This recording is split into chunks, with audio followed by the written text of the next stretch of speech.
Hello and welcome to another Brawl video. Today we're checking out this blue-green tokens deck that's looking to create a lot of token copies of its various creatures. Thanks to our commander, Adrix and Nev, Twincasters is a 4-mana 2/2 with a ward 2, so at least it has a bit of built-in protection, saying if one or more tokens would be created under our control, twice that many of those tokens are created instead. So our deck is going to be filled with ways to generate additional creature tokens, as well as treasure tokens, maybe some clue tokens, so those can also synergize very nicely with our commander. So then if we take a look at our deck breakdown, I've split it up into a few different categories, starting with mana acceleration. We are trying to cast our commander as early as possible, so having 1 and 2 mana ramp cards especially to get it in play on turn 3 already is definitely worth it. And then we'll have some expensive spells we want to cast later in the game, so having the additional mana is going to come in handy. And in this category I've also included lots of treasure token makers, and those are especially powerful if we can play them after we've already played our commander, because now we get to make double the number of treasure tokens. If we find a way to copy those creatures that generate treasures, we can potentially start generating extra mana and things can get out of hand. Then we get to the fun part, which is how we can potentially make copies of creatures that we control, and there's a lot of these different copy effects in blue especially, and then in blue-green there's also some very nice ones like Doppelgang, which can go crazy if we've got a lot of mana to sink into it. Then we get to some of our creature token makers, so this is how we can potentially play a few creatures that already generate tokens when they enter the battlefield, so we get immediate value of our commander, and then once we have those in play and copy them with our blue sorceries, we can generate even more tokens in the process, since most of these are not legendary, so we can have multiples of them in play at the same time. And then we get to our interaction. Since we're a blue deck, we get to play some counter spells. A lot of these are just individually powerful. Others are also very synergistic with our commander, since they generate tokens as one of their options.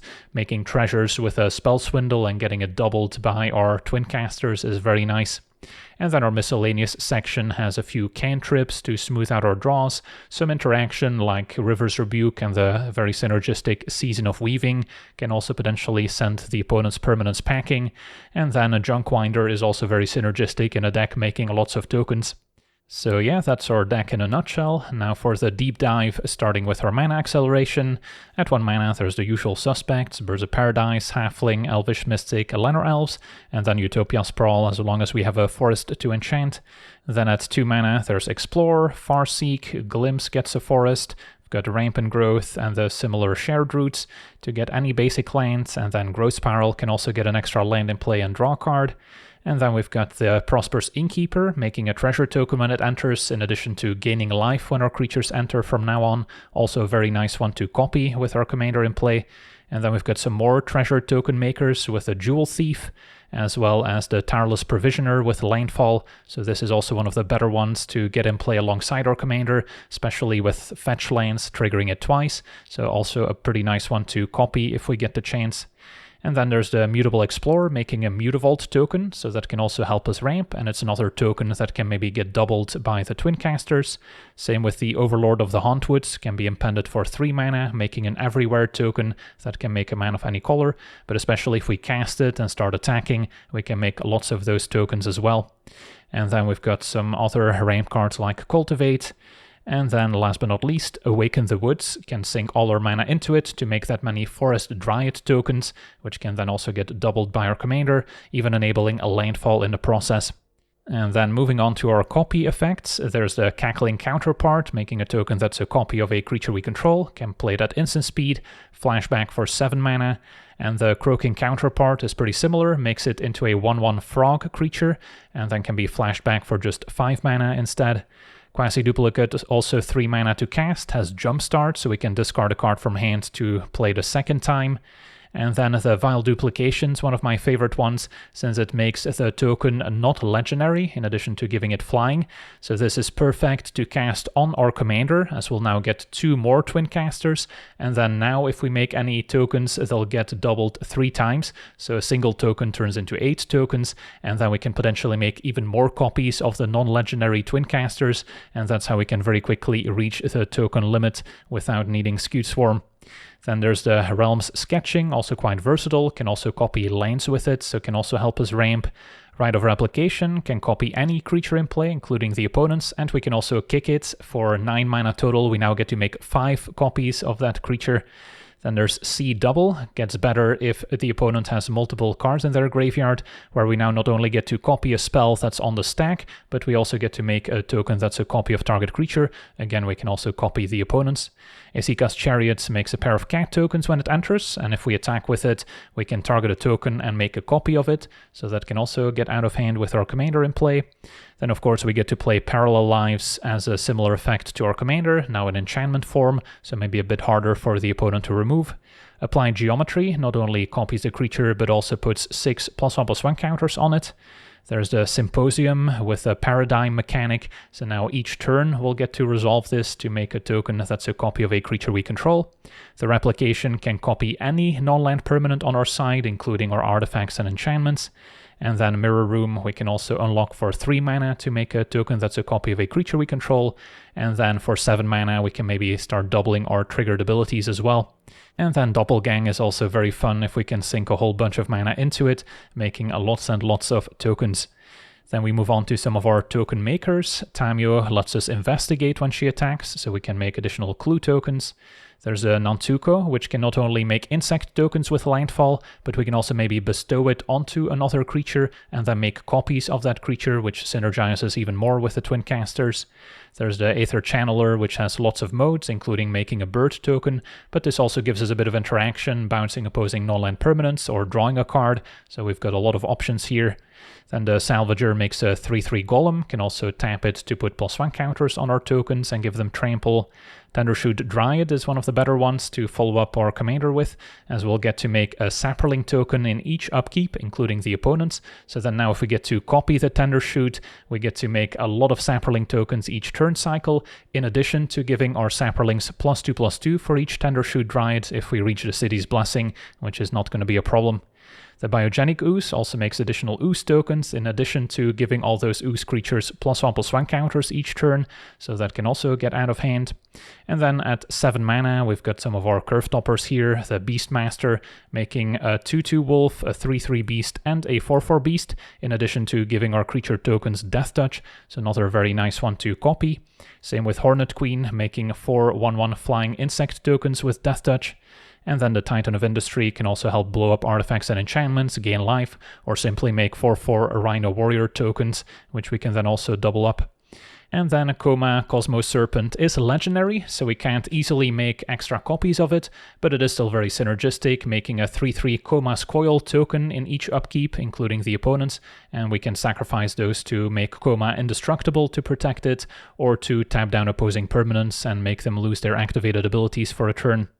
And then moving on to our counter spells, of course Wash Away is a staple in Brawl, countering opposing commanders for 1 mana. We have both Daze and Force of Will as recent additions that allow us to counter opposing spells even if we're fully tapped out, so those are also now important to play around. Then 3 Steps Ahead is quite versatile, can also make extra copies of creatures we control for 4 mana, but can also be used as a counter spell, or we can use multiple modes at once. Then the classic 2 mana counter spell. Mana Sculpt is not a bad impersonation of a mana drain, a little pricier, but our commander is a wizard, so it can also potentially net us additional mana. And then Spell Swindle is also very synergistic, making treasure tokens equal to the mana value of the countered spell. And Sublime Epiphany has lots of modes, including countering spells, as well as making a token that's a copy of target creature we control.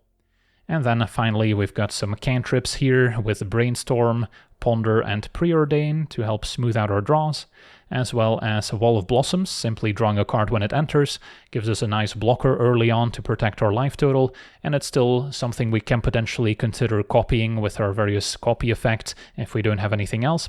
And then Eternal Witness is also great to copy to get back or clone effects out of the graveyard basically, or to get additional interaction or even fetch lands back. And then River's Rebuke and Season of Weaving help us bounce opposing permanents. And the Junkwinder can also lock down opposing creatures whenever a token enters. It's another great one to copy with our various clones. And then Pest Infestation, an answer to artifacts and enchantments, making a bunch of pest tokens in the process. And then the mana base, I've split it up in fetch lands and fetchable lands on the left, and then the remaining lands on the right, which include a few utility lands, Mistrais to make our stuff uncounterable, Otawara and Boseiju as channel lands, and then the castle can also maybe give us a mana boost to cast those more expensive creatures, and then plenty of dual lands, as well as Fountain Port, which can also make additional tokens or sacrifice them to draw a card. So yeah, that's our deck. Now let's jump into some games and see how the deck does. Okay, we're on the draw, facing the Mage Tower Captain, so they're gonna go wide and start copying some instants and sorceries. My hand is functional, 2 free counter spells, no island for days, but Farseek should help us out, also enabling Utopia Sprawl.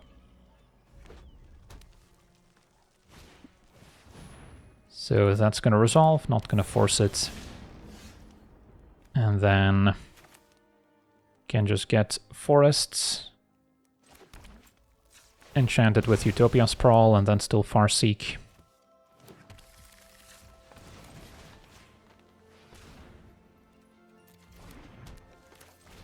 And getting the Surveil lanes, which could also be good to pick up with days, so we can Surveil again. And Quasi-Duplicates can also get value out of the graveyard. So don't necessarily need to keep it on top.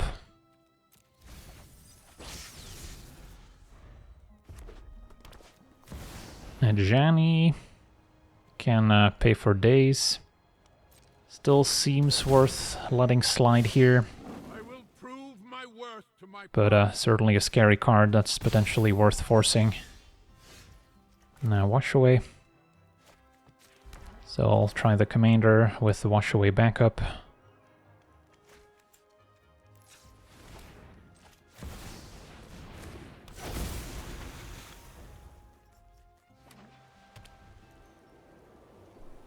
And then letting them pay the ward before we counter it. So, can see if that trigger resolves. And then now I can also just daze it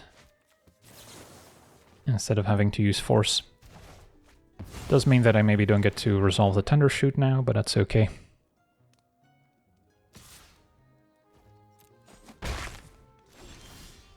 Innkeeper's not bad. And then I could Quasi-Duplicate the Innkeeper. I think pitching Wash Away.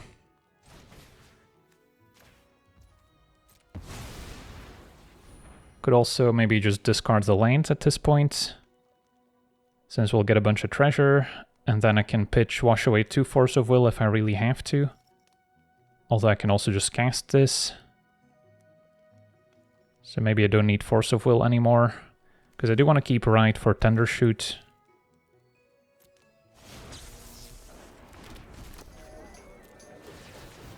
So I'll get 4 treasure totals. I could still cast a Tender Shoot if I really wanted to. Or I can wait until next turn to play it and immediately Right. So we don't give them a chance to remove it. That's of course where keeping Force would have been useful. But then I would have had to pitch a blue card from hand as well. So a Stroke of Midnight. That's fine. I would get a ton of extra tokens here as well. So I'm okay with that. Now the extra one going after my commander, I probably want to counter, and I can counter it for 1 mana, I believe. Since it wasn't cast from hand. So that works out.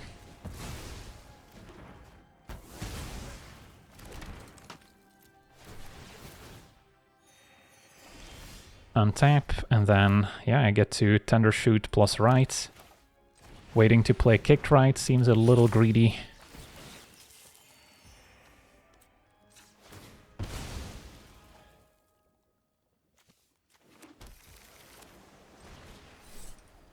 So we'll get 2 copies of Tender Shoot.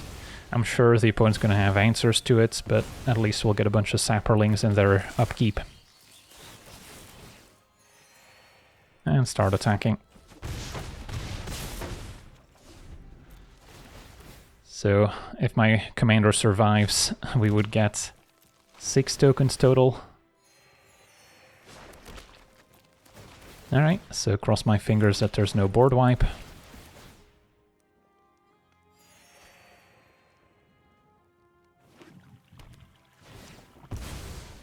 Our opponent is fetching with a purpose, so I'm scared. They're counting their lanes for a triplicate spirits, alright, so they're gonna fight tokens with tokens. But nobody out tokens the Thundershoot Ride. And yeah, we're going off. I'll take another copy effect of the top. River's Rebuke, alright, I guess we'll get it over with.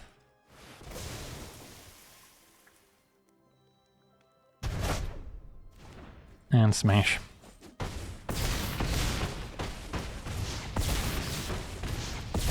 Sweet. On to the next one.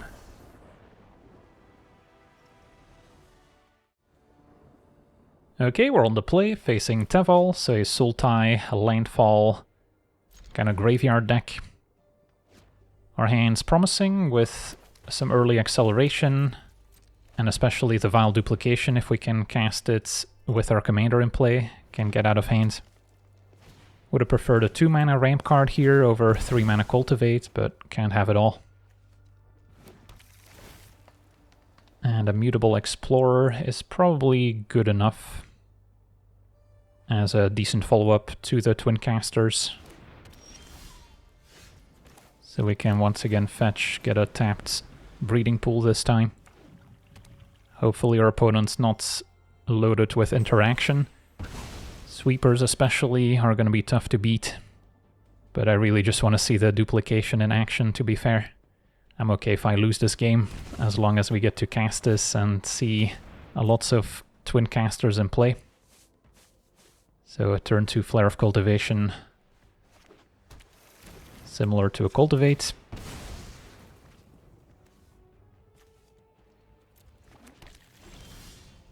And yeah, Halfling arrives a little late to the party.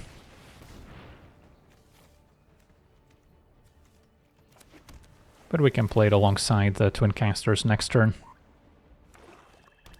Starting with the Twincasters, in case our opponents got their own days. Alright, Ice Still's a good one with the fetch lanes, so opponents going off. Also very synergistic with Teval, since they'll get to make lots of zombies. So, opponent's definitely pretty far ahead now. But I'm holding out hope that this Vile Duplication can do some work.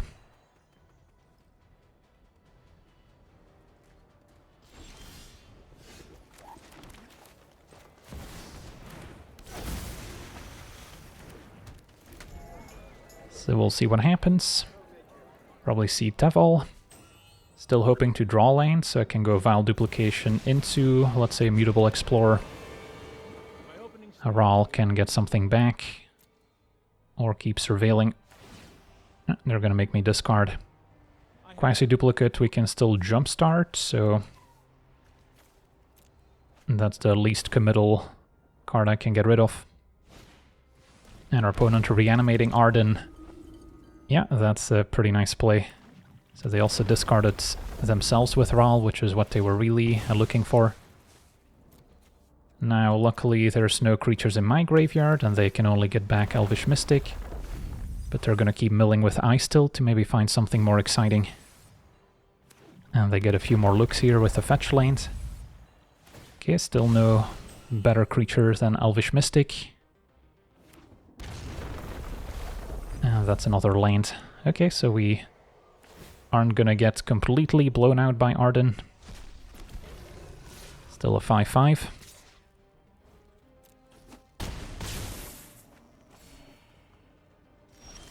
And did not draw the land I was hoping for. I think I still go with the Vile Duplication here. Alternative is cast a large Awaken the Woods. But I really just want to see this resolve. Alright, and then no attacks. And then next turn we could go crazy. Because right now things get doubled 3 times, so something that would normally make 1 token would make 8. So if I did have the mana for Mutable, we would have gotten 8 Mutavaults.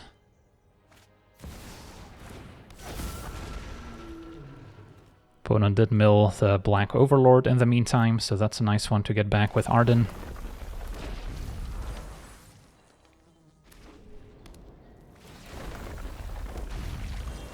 And now an Unstoppable Slasher. Yeah, that's a lot of damage coming our way. Takenuma can get something back. Alright, and now with Formidable Speaker, they can tutor up whatever they want. But still goes for the Overlord. Impended for 2 mana. And they can also grief me now. We've got lots of token makers in hand, plus a quasi-duplicate in the graveyard that I can also use on the Twincasters.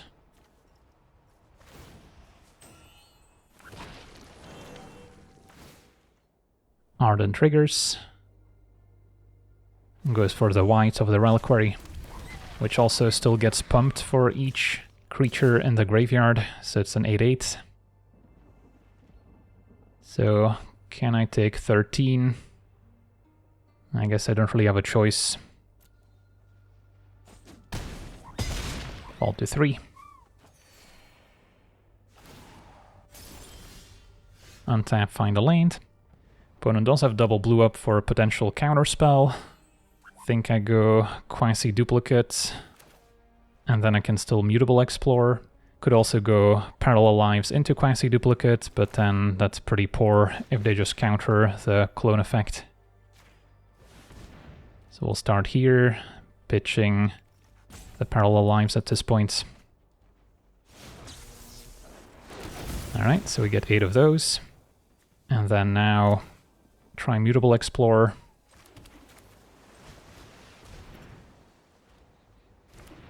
That also resolves. And how many Mutavaults are we going to get? Probably going to reach the token limit here. Suppose I also could have gone for an Awaken the Woods for X equals 2 to have more untapped blockers. But this way we also played around days. And yeah, we reached the token limit, 240 Mutavaults. So mission accomplished. Probably still dead here. So going for Awaken the Woods might have saved me. But now I could technically cast an Awaken the Woods for over 200s, which is really the goal. So we'll see if our opponent lets us.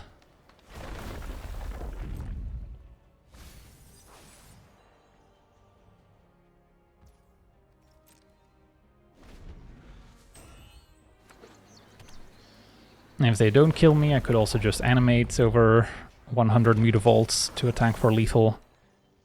So it all comes down to this. At least these have flying, so I can also block Teval. As a deluge hits the graveyard.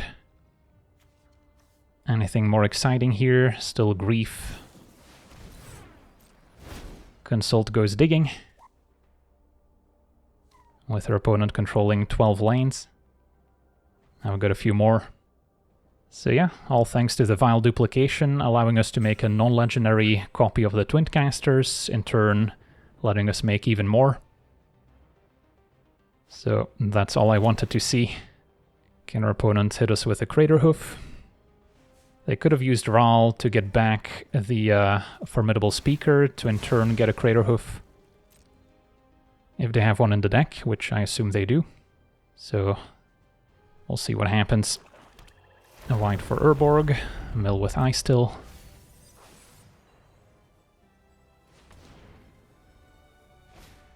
And now a Vicious Rivalry for 3 to wipe the board. Alright, GG's.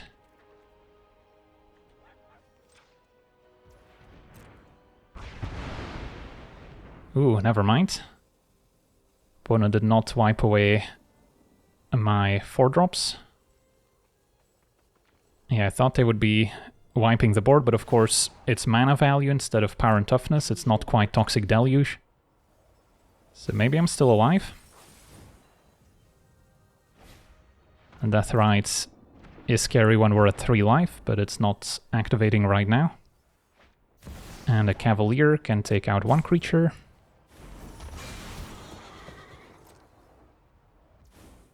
And it's gonna just stay put. So Arden triggers. It looks at my graveyard, it looks at their graveyard.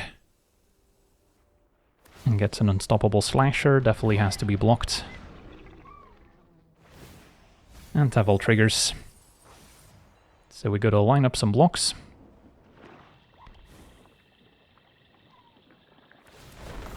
And our opponent scoops it up. Yeah, I mean, they know we can survive here.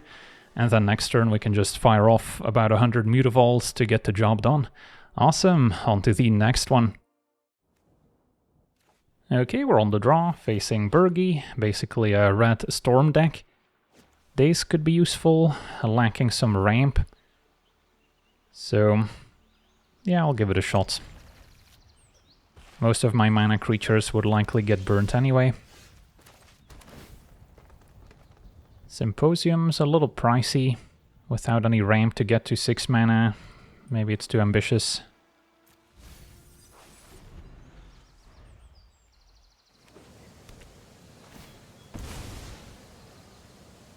So next turn we can also just cast the Daze for 2 mana if they go for Birgi. Cold Steel Hearts. Yeah, resolves. So won't be able to counter Birgi now.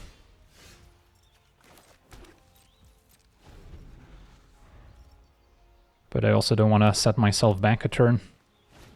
Opponent goes for it and is going to get rewarded. Get a Tam Breeding Pool. Can use Channeler to bounce their commander.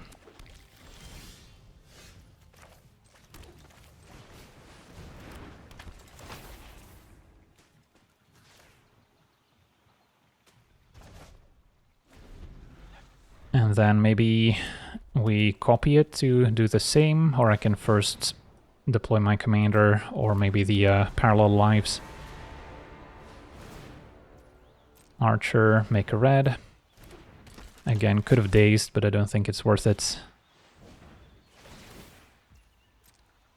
So they get to storm off a bit here. Teachings to give their next creature prowess or haste. I'm sure they'll have plenty of 1-mana cantrips like the Warlord's Fury. And we get to untap. So, bouncing Birgi feels pretty weak. Can either go for Twincasters or Parallel Lives, which is maybe a little safer in the face of a burn spell.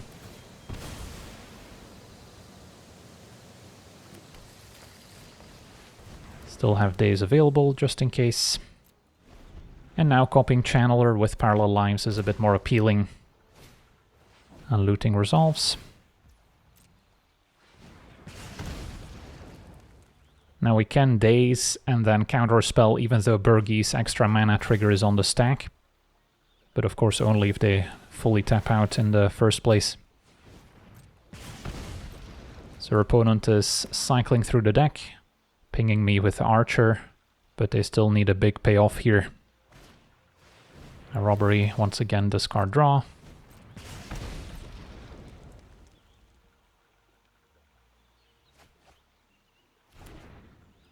Can have a quick peek at their graveyard.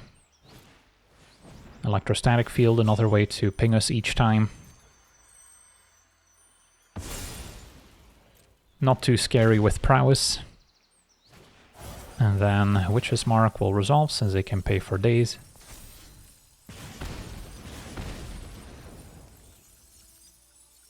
So once again discard draw 2. They do have a bunch of flashback cards in here, including Past in Flames. Yeah, Past in Flames is a problem.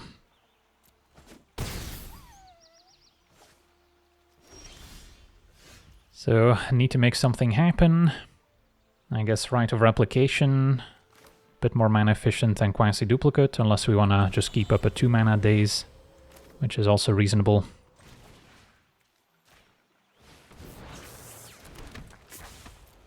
And then bounce Birgi. Could also bounce the Cold Steel Heart to set them back on mana a bit. Yeah, maybe that's enough to just buy me a little bit of time here.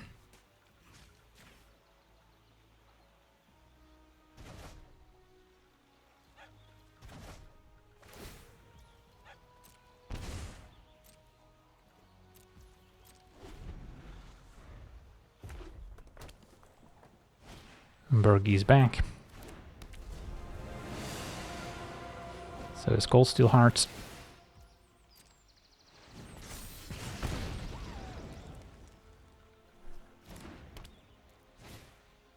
A Neonate I cannot counter. But yeah, they're just gearing up for this Past in Flames, which I currently do not have an answer to.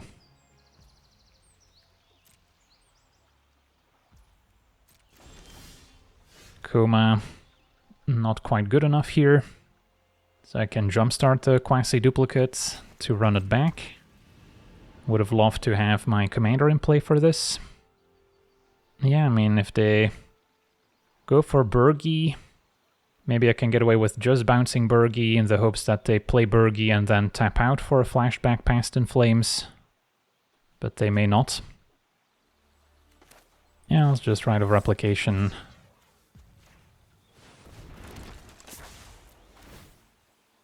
Bounce Birgi and then I'll draw a card.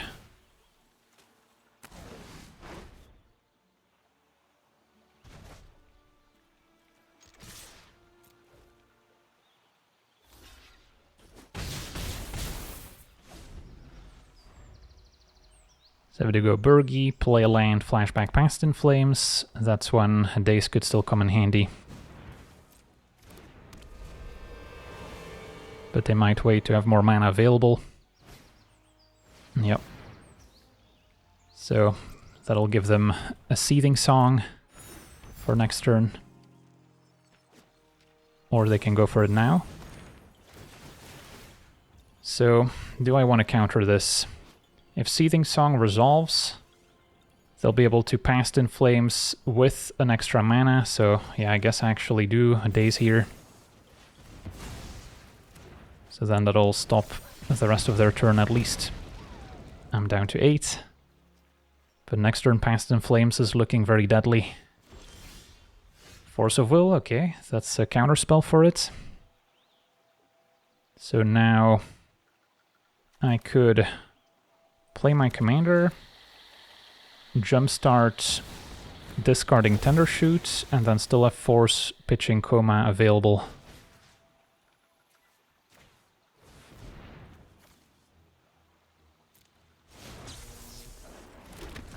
Get 4 channelers. So definitely bounce Birgi. Could bounce Archer and Electrostatic Field as well, since I am at 8. Don't really want to bounce the Fire Singer, although it does block my 2/1s pretty well. Maybe we just bounce Birgi and then draw a bunch of cards here.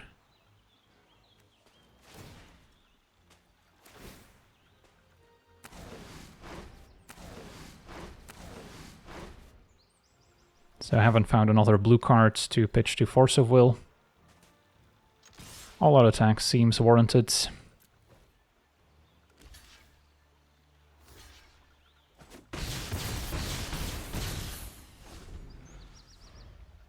And then I gotta save the Force for Past in Flames. And then on Tuco, copying Channeler into a land can make more copies.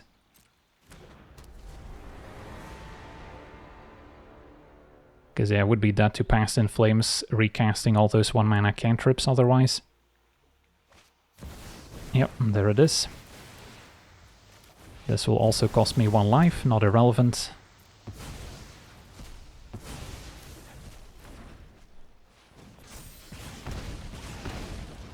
Fall to 5. Well, this one Ether Channeler has put in a lot of work.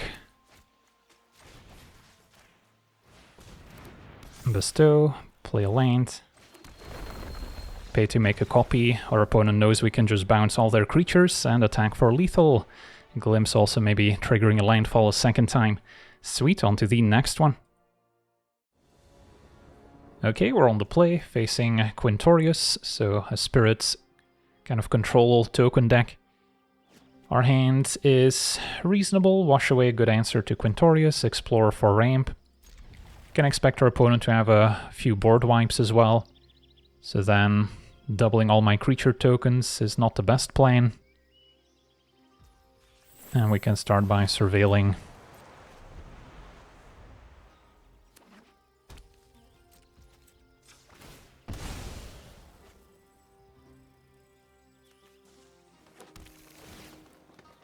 Counterspell is probably good enough.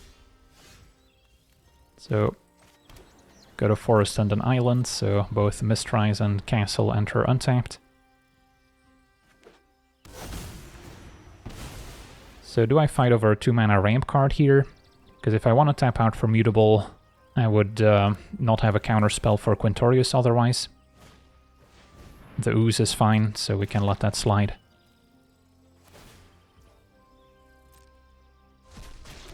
It is an enabler for Quintorius, but if we can stop Quintorius, then that's not a big deal. So play Mutable. And then next turn I can even play my commander and leave up Wash Away. Suppose there are ritual effects to help them cast Quintorius right now, but not too many. Because this is definitely more of a synergy deck, so without Quintorius in play, the deck is not too scary. Same can be said for the Twincasters. And if they just cast a sweeper instead of having to target the Twincasters and pay the ward, they can also pretty easily get rid of it. Discharge for the Explorer, that's fine.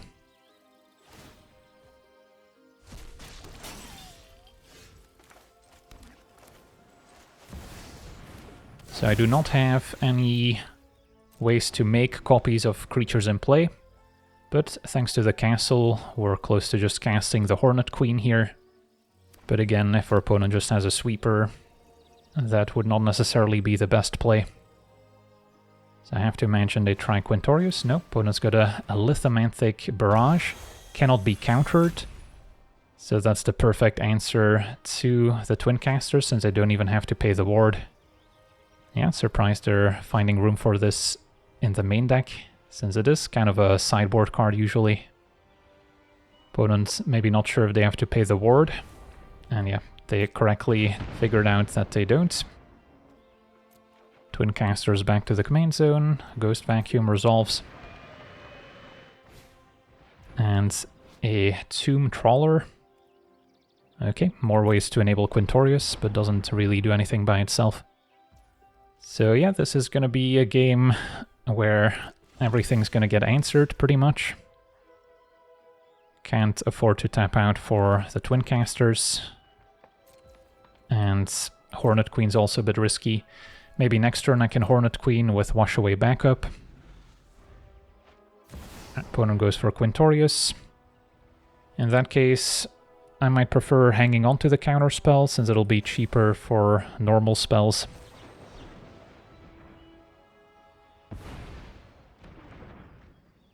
And our opponent's not going to be able to replay Quintorius next turn. They left it in the graveyard, since I guess they can just exile it and then put it in the command zone.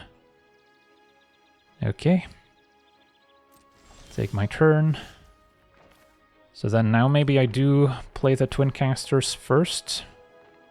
Play a Birds, and then next turn I can go Hornet Queen with Counterspell backup. And if they cast a Sweeper now, so be it.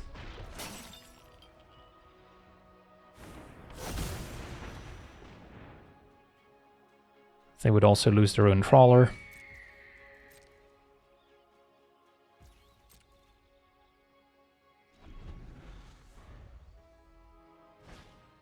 Reclamation, the fetch lanes, okay.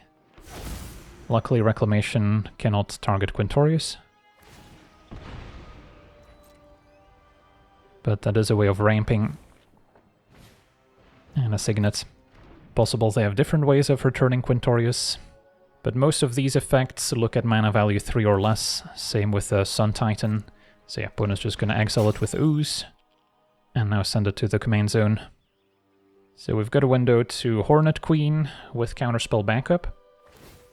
Our opponent's got multiple ways of enabling Quintorius. Although now with Hornet Queen we can also pressure the Planeswalker. So I might want to let Quintorius resolve. Make sure I leave up double blue.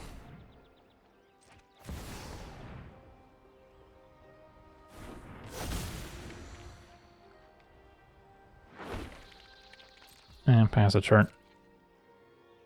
So if they play Quintorius, they've got the Ooze and Ghost Vacuum to make 3/2 spirits.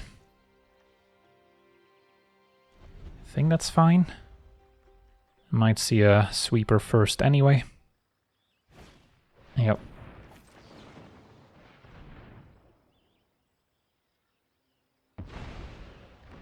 Alright, now hoping they don't have another one.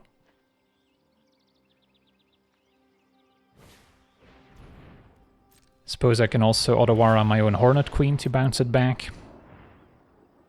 So that's a play we can consider.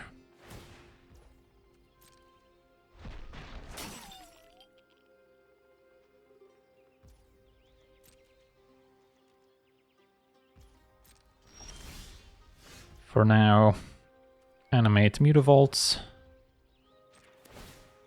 Attack all out.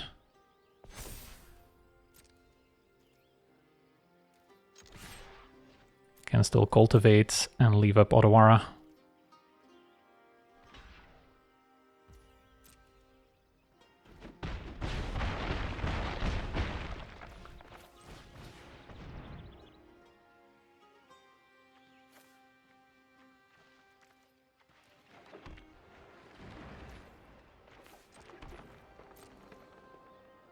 So, moment of truth. Does our opponent have another board wipe? They do not. Quintorius is acceptable. We have a lethal in the air. The spirits don't fly.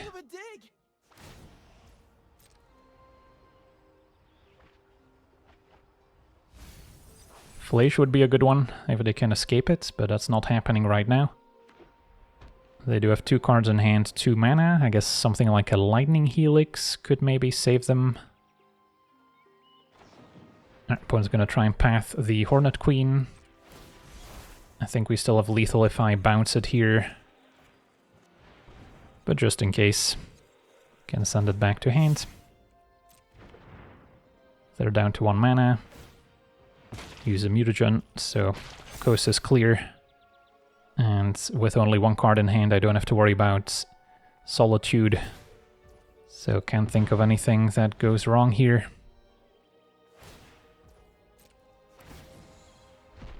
They can make some spirit tokens on the ground, admittedly, so Mutavault's not really going to make a difference, but we have 8 in the air.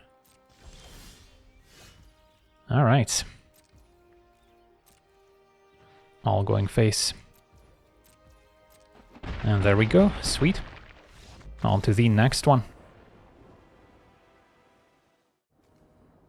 Okay, we're on the play, facing Toph, so an earthbending deck. Often paired with Inkmoth Nexus to set up the poison kill. This hand's acceptable. Missing a way to copy the Tendershoe Dryad to really go off. Put Halfling into Wall of Blossoms, can then maybe Surveil with a Misty.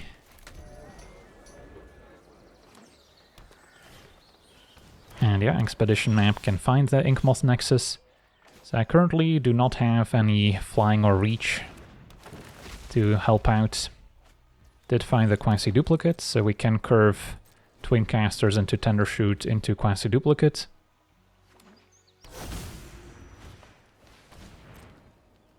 So we've got a few turns to set up, since they don't have the Inkmoth in circulation yet. But then once they do, it can only take a single attack to poison us for 10, thanks to Double Strike. I guess we do have a Boseiju in hand, I just noticed, so yeah. Titan does have reach, so that can also get in the way. Although Boseiju should solve most of our problems, so then I probably just want to look for more lanes. because I don't want to have to play this to cast a Tender Shoot if I can help it. I'm burgeoning. So if I play a land, they get to play an extra. Alright, I guess we'll go Mutable Exploring. Does this count as enabling burgeoning? That's only when I play a land. That way I keep Boseiju in hand.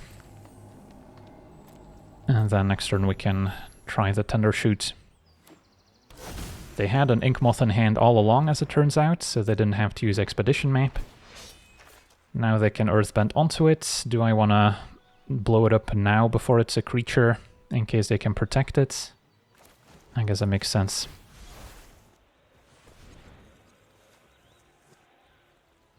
And yeah, part of Earthbending also gives a creature haste, so they could have attacked out of nowhere to potentially poison us to death. So yeah, good thing we had this Boseiju in hand. There might be a way they can get it back from the graveyard, but this should have bought us some time. Okay, so can I Tender Shoot? A little bit short of Tender Shoot into Quasi-Duplicate. Could go Salvager, Quasi-Duplicate, but that's not nearly as exciting. So I guess we'll just play the Tender Shoot and take it from there.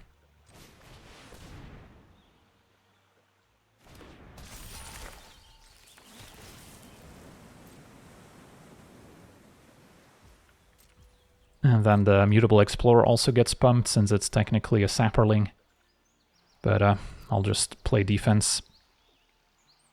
Opponent could have instant speed removal for the Dryad, which would be a bit of a disaster if I attack here. So Expedition Map, looking for another creature land perhaps. Gets a Secret Tunnel, which if they Earthbend onto it is unblockable. Tender Shoot about to make a pair of Sapperling. Unless they can abrade my commander in response. Okay, I mean, at least they had to spend most of their turn answering it. So only a single Sapperling will be made.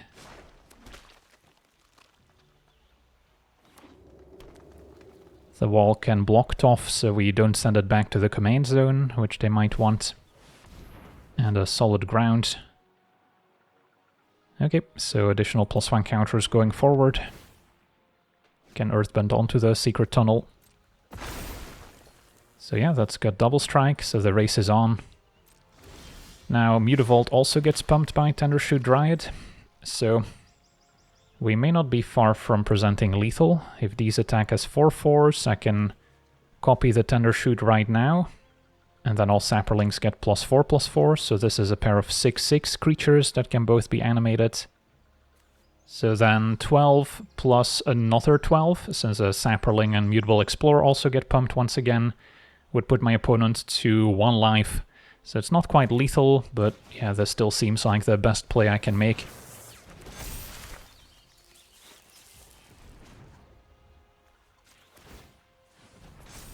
So at the very least, they won't be able to use any fetch lanes at 1 life.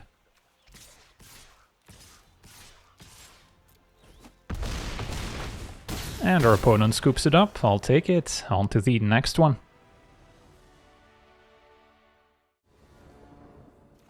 Okay, we're on the draw, facing Brawl. So mono black, maybe discard. Our hand is keepable. Turn 1 Moonshadow is going to apply some pressure.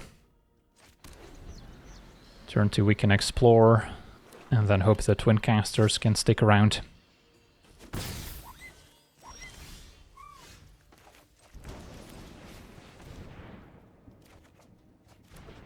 And then we can surveil end of turn. Probably wanted to play Avimaya and then Command Tower as the extra lands in case we drew Wash Away. Okay, Bitter Bloom Bear is gonna keep up the pressure. So then now Brawl with the Surveil could also grow Moonshadow. So that's what they're working towards. I'll get to Surveil myself. They did keep everything on top.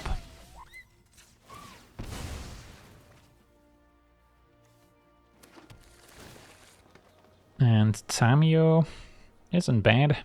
Something cheap I can play, maybe alongside the Channeler, if we feel so inclined. Or I can try the Twincasters and hope it doesn't get removed instantly. Although our opponent can have a 2-mana answer and pay the ward, so it's not super likely to stick the landing. So then maybe we do prefer just going Nantuko into a land into Tamiyo, or just Channeler into Tamiyo, and then maybe save the Nantuko to copy the Channeler later. So then we'll just bounce the Planeswalker.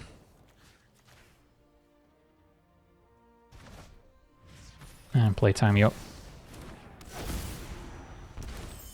I've read nearly the entire library.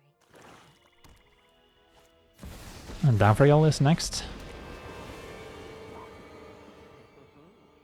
If it's a deal you want, I have plenty of contracts to So we'll see what happens. Opponent plussing. Please behave yourselves. So probably won't be doing any attacking. Can soak up 1 damage. Could also double block Moonshadow, but I would rather leave Channeler available to combine with an Nantuko.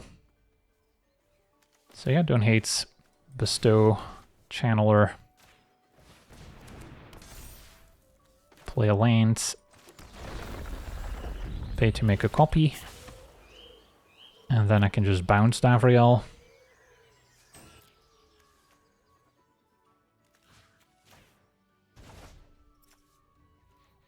And then I guess we're not attacking with Tamiyo here.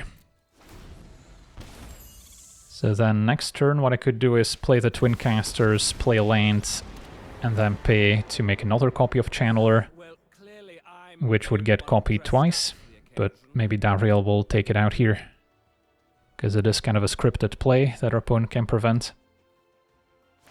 So if that happens, now Thundershoot becomes an option. How tragic. Still not really interested in trading any of my creatures. So Thundershoot's an option. Twincasters would let Tamiyo make 2 clues and Nantuko 2 tokens, so that's still reasonable, and then I'll have mana to sack a clue. Yeah, you know what. Let's try that. And then I think I'm okay sending everyone a Davriel now to ensure it dies. Opponent's gonna let it go. And then no reason to draw now with a clue can pass. I guess we do have 3 counter spells to keep in mind. Force of Will, I guess, doesn't have a blue card in hand to pitch, but we could top deck a Daze technically. This looks like maybe an all-out attack into a sweeper. Yep. So I'll double block Moonshadow maybe. And see where we're at.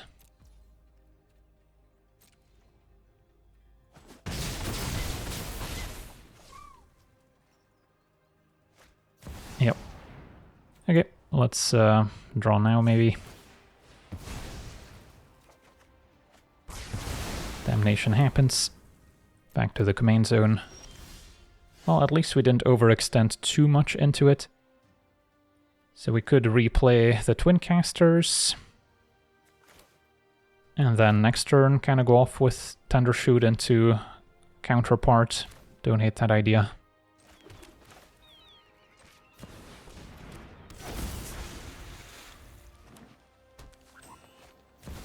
Alright, opponent's gonna start drawing 2 each turn at the cost of 2 life. So if they have more board wipes, this could be bad.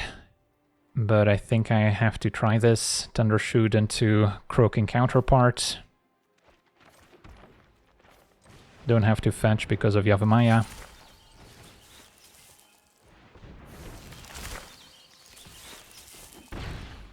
And then we get to make a whole bunch of Sapperlings.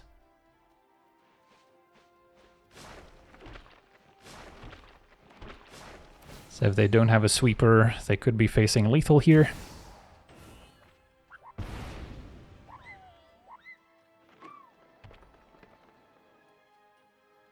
They're looking at the graveyard.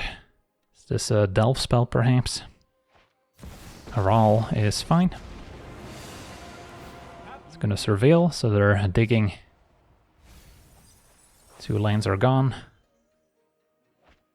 And a Shieldred is fine. Okay, so Thundershoot will claim another victim here. Awesome, on to the next one.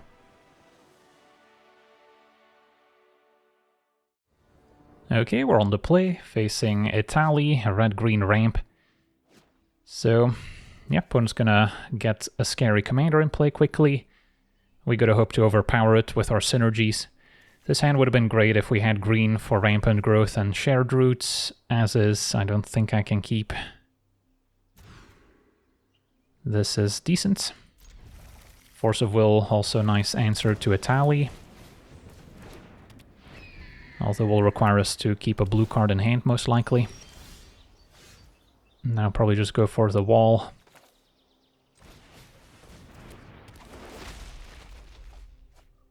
And then next turn we can run out our commander. Opponent with a Signet. And an Elvish Mystic. The Prismatic Vista's kind of disguising our Force of Will to an extent. And also did not mind drawing an extra land here, so didn't want to thin it out first. So Twincasters. Next turn, Apply Geometry is also an option. Ironcrag resolves. And Expand the Sphere does as well. Utopia Sprawl I can basically play for free here.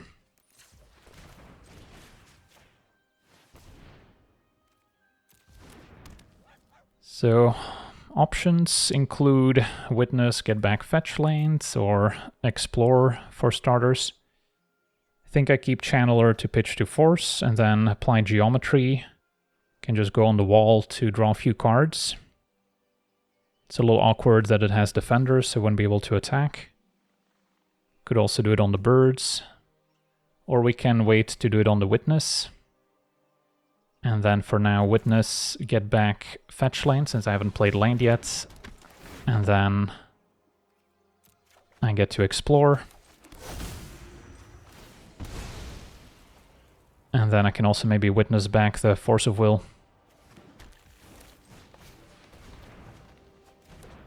Alright, not bad.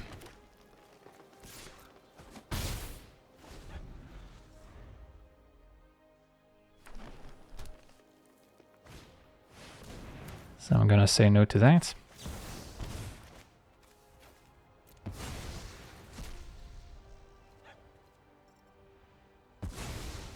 They can recast it next turn already.